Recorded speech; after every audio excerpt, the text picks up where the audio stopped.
오늘 저에게 주시는 하나님의 말씀은 사사기 18장 5절에서 7절까지 말씀입니다. 그들이 그에게 이르되 청하건대 우리를 위하여 하나님께 물어보아서 우리가 가는 길이 형통할는지 우리에게 알게 하라 하니 그 제사장이 그들에게 이르되 평안히 가라. 너희가 가는 길은 여호와 앞에 있느니라 하니라.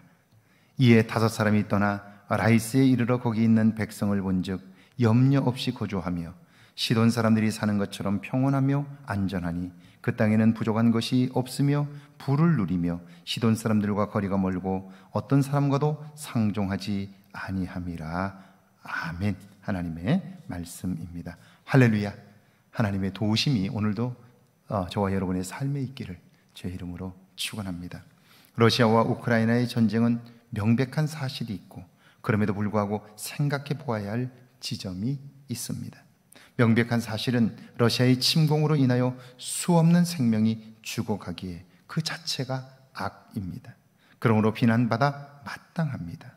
그럼에도 생각해 보아야 할 지점은요, 러시아의 과거 경험입니다. 1939년 독일과 소련은 불가침 조약을 맺었습니다. 히틀러로서는 유럽과 전쟁을 하는 도중 소련이 침공하면 큰일 나기 때문에 그렇게 한 거예요. 그런데 히틀러는요, 예상보다 빨리 유럽을 석권했어요. 그러고 보니까 결국 욕심이 생긴 거예요. 이제 그 여세를 몰아 소련만 제압하면 그야말로 세계를 호령할 수 있다고 여긴 거죠.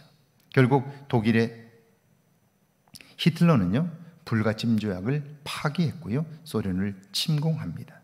소련으로서는 갑작스러운 공격에 엄청난 희생이 있었고요, 멸망 직전에 몰리기까지 했습니다. 러시아는 소련이 붕괴된 이후에 자기들과 함께했던 동유럽 국가들이 속속 유럽연합에 가입하는 현실을 맞닥뜨렸습니다. 유럽연합 국가들은 러시아와 대립하는 북대서양 군사기구인 나토에 가입합니다. 결국 국경을 맞댄 나라들이 적이 되어 코앞에서 총구를 겨누는 모양새가 된 거죠. 미국 주도의 나토가 러시아를 압박하면서 러시아로서는 과거의 악몽을 떠올리게 되었고요, 이 우크라이나를 침공함으로써 더 이상 그 주변 나라들이 나토에 가입하고 적이 되는 것을 경계하고 경고하고자 한 거죠. 말과 행동은 다를 수 있습니다. 그러므로 그걸 볼 줄 아는 지혜가 필요한 거죠. 5절입니다.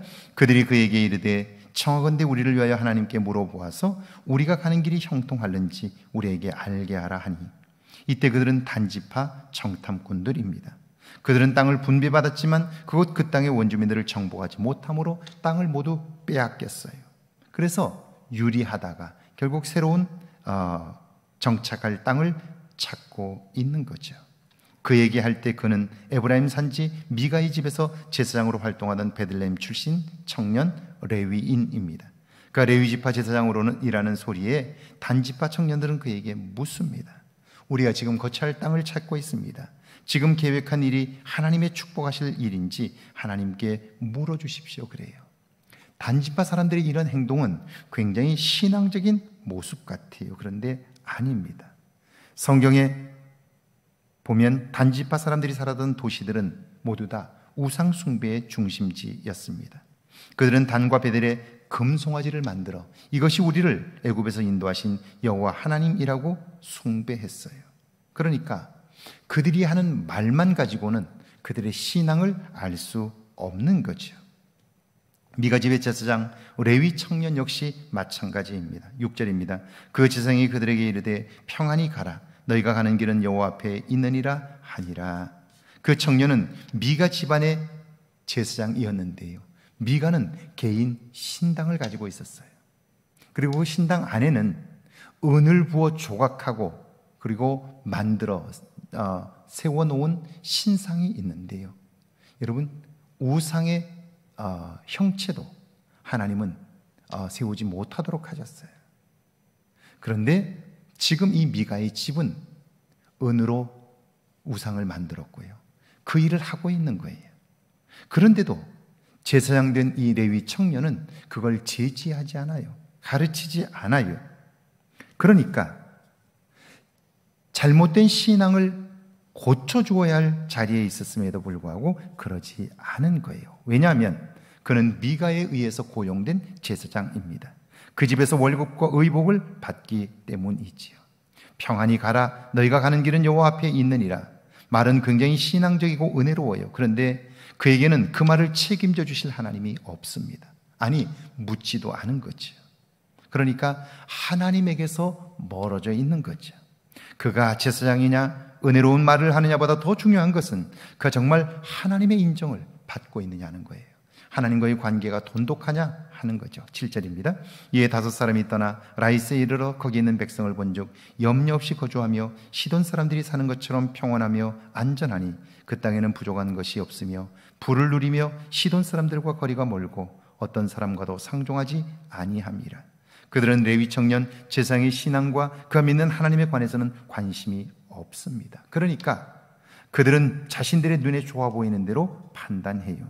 백성들이 염려 없이 먹고 살 만큼 토지가 넉넉합니다. 그래서 모두 다 평안해 보입니다. 주변에 위해를 가할 만한 세력들이 없으니 안전합니다. 그래서 그들은요, 그 땅을 차지하기로 결정하지요. 여기서 우리가 보아야 할 것은 그들은 하나님의 사람이라는 이름은 있으나 하나님께 묻지 않아요. 중요한 일을 결정하면서도 하나님의 도움을 구하지 않는 거예요.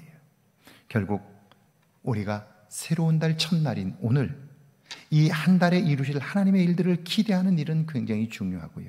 하나님의 사람이라면 우리는 이 한 달 하나님이 하실 일들을 우리가 알게 해달라고 구하고 하나님께 그 맡기며 그 일에 쓰임 받게 해달라고 하나님의 도움을 구하는 일이 얼마나 중요한지 몰라요. 새로운 달 7월에 주실 하나님의 은혜가 저와 여러분의 삶에 있기를 주의 이름으로 축원합니다. 함께 기도합니다. 내가 하는 말이 신앙적인가를 살피게 해달라고요. 하나님과의 관계를 늘 점검하게 해달라고요. 함께 기도합니다. 하나님 아버지, 은혜와 사랑을 감사합니다. 내가 하는 말이 신앙적인가를 살펴보게 하옵소서. 하나님과의 관계를 늘 점검하는 오늘 하루 복된 날 되게 하시고 새로운 달 7월의 첫날 되게 하옵소서.